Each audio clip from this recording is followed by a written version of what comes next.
amigos, companheiros e camaradas, meu querido camarada e amigo António Argo, gostaria de vos poder apertar a todos num mesmo abraço. Quero dirigir uma palavra de saudação fraterna àqueles que organizaram este jantar. Estou muito comovido.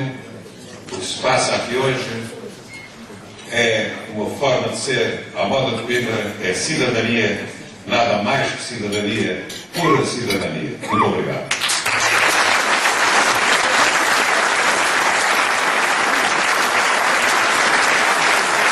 Coimbra será sempre para mim a cidade dos sonhos, a cidade de uma geração que sonhou libertar e mudar Portugal. Não apenas pela intervenção política, mas também pela intervenção cultural, pelo teatro, pela poesia, pela música. A geração que fundou o CITAC e deu projeção nacional e internacional ao teu. A geração da guitarra de António Portugal, da viola de Rui Pato, das baladas de José Afonso e das trovas de Adriano Correia de Oliveira.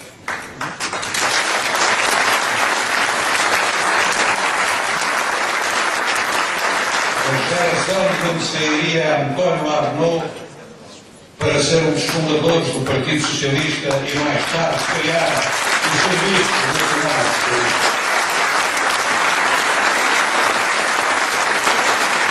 Para mim, Coimbra é também a lição de três referências fundamentais.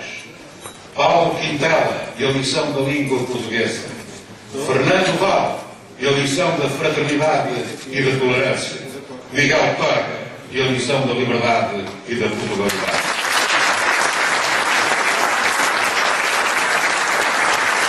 E por isso lembrou essa Coimbra não com saudade do passado, mas com saudade do futuro que todos então sonhamos. E é em nome desse futuro, é em nome desse sonho, que venho dizer-vos sem ambiguidades que não serei candidato a qualquer preço.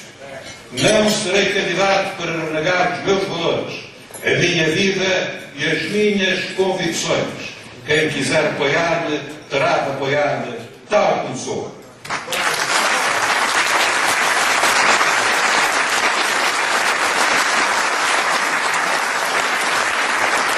Sou um republicano. Para quem é ética republicana, não se funda apenas na lei, mas na consciência e no comportamento. Sou um socialista para quem o socialismo, antes de ser uma ideologia e um projeto de poder, é uma ética e um humanismo. Sou um democrata para quem a democracia deve ser uma evidência transparente e não um jogo obscuro de poder pelo poder.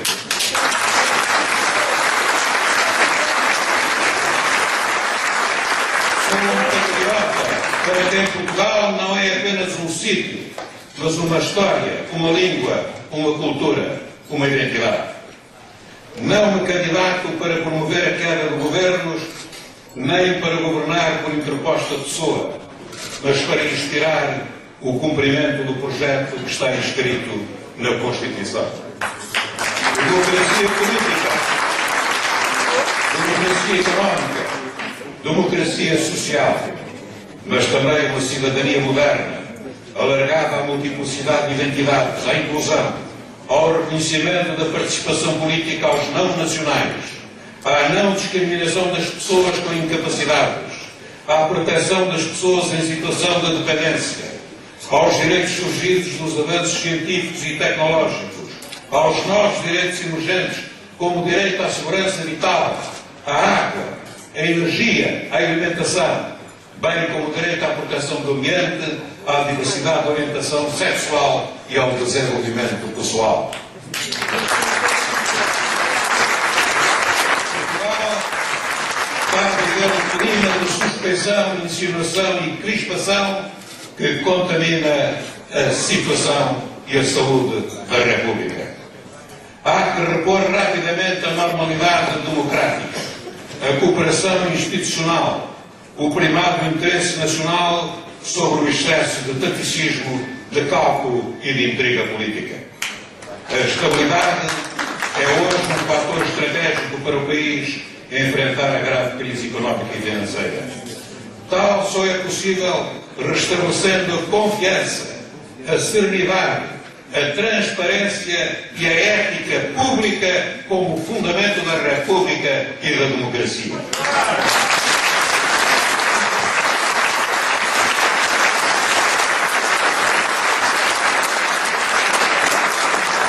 Os portugueses querem um país justo e limpo, um país decente, onde as instituições funcionem, o governo governe, a Assembleia legisle e fiscalize e o Presidente da República zela pelo cumprimento da Constituição e dos princípios fundamentais do Estado de Direito.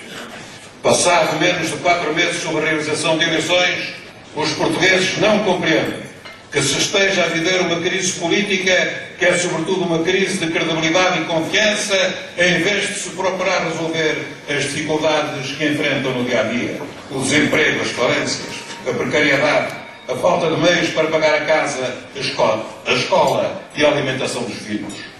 Há cerca de 3 dias, num programa de televisão sobre as dificuldades dos precários, um dos entrevistados definiu a sua geração da seguinte maneira: geração nem trabalho, nem futuro. Fiquei profundamente chocado e revoltado, porque não foi este o Portugal que nós sonhámos.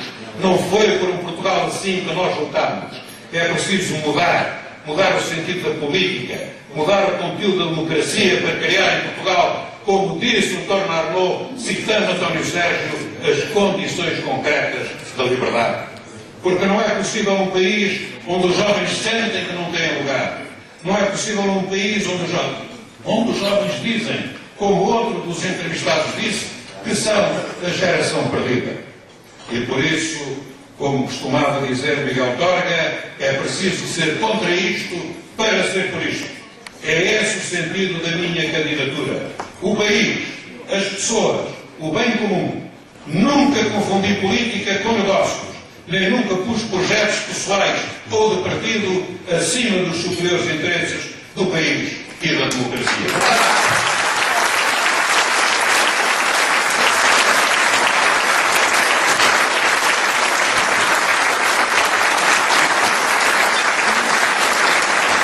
Nunca sacrifiquei nem sacrificarei os valores essenciais que sempre pautaram a minha conduta. O sentido da honra, da integridade e do serviço desinteressado à causa pública. Lembro-me bem de como era viver sem democracia, sem imprensa livre nem tribunais independentes, sem oposição e com a economia reduzida a meia dúzia de grupos económicos enfildados a um só homem. Só quem não viveu esses tempos, ou não sabe que foram esses tempos, pode afirmar que hoje não há liberdade de expressão em Portugal.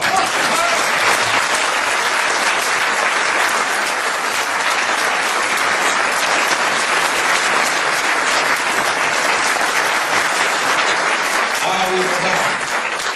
Felizmente há liberdade. É uma conquista que deve ser protegida, consolidada e acarinhada, com abertura, tolerância, respeito pela diferença e intransigência perante qualquer tentativa de abuso, condicionamento ou controle da comunicação social. Trata-se de um princípio que deve estar inscrito no código moral de qualquer democrata e, sobretudo, de todos os socialistas, dado o capital único do PS na defesa da liberdade e na construção da democracia.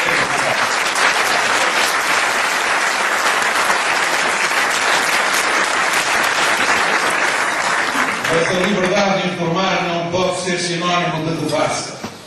A lealdade de qualquer jornalista que se preze deve ser para com a verdade dos fatos. É uma função essencial ao normal funcionamento da democracia. Os limites são conhecidos, estão definidos na lei e devem ser respeitados por todos. Há princípios constitucionais que consubstanciam o espírito do 25 de Abril e constituem os pilares do Estado de Direito. Subordinação do poder económico ao poder político democrático. Autonomia e independência da comunicação social. Separação do poder político, do poder legislativo e do poder judicial.